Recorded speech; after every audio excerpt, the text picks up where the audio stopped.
innovation process that we describe inside Real Innovation is generic. It applies to any area because it's the human process of innovating. That's how we arrive at producing new things in the marketplace regardless of the particular field.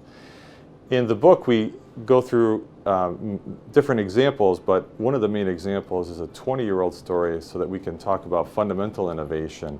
And we were fortunate enough to have participated in that innovation the whole time. Typically, the nature of fundamental innovation, it changes over a long period of time and it jumps from organization to organization. In this particular case, we moved with the innovation through different organizations until final marketplace adoption. And so that example of strained silicon allows us to really elucidate that fundamental process that's occurring over that long period of time. So one of the interesting things about fundamental innovation is that you end up having a chance to create what are called innovation paradigms, which then throw off incredible economic growth for decades. And we were fortunate in the United States to have one. Ground zero for the information age is pretty much something called Moore's Law, where, roughly over time, the density of transistors has doubled every 2 years for 40 years. I think people can't really comprehend the economic growth that caused in the United States because it's buried throughout all of our institutions now after 40 years. And with Moore's Law coming to an end, it's that slow growth now that's coming in that we're seeing economically. At the end of an innovation paradigm like that, and you get slower growth, what happens is people enter what Thomas Kuhn called the pre-paradigm phase, where people are searching for the next paradigm.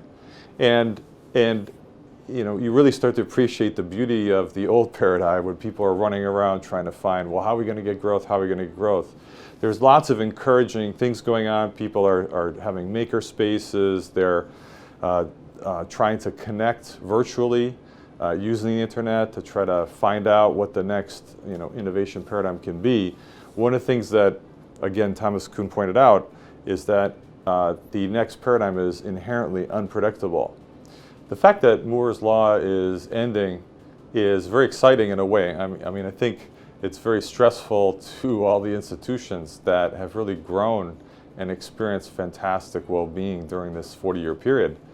But because it is the basis for our entire information age so far, the fact that it's slowed down is very exciting because as far as anybody can tell, mankind's demand to be connected at an ever lower cost is not satiated. So to me, that's always been exciting because as well, whoever figures out how to make the next integrated circuits that make the next systems that then make the next software that lead us into the future is one of the most exciting areas. To kind of address that, we've been looking in general at different kinds of electronic systems saying, well, if we could miniaturize and bring all these different things together into the same manufacturing platform that Moore's Law created, then we can imagine having the flexibility to design fundamentally new integrated circuits that can lead us into the future.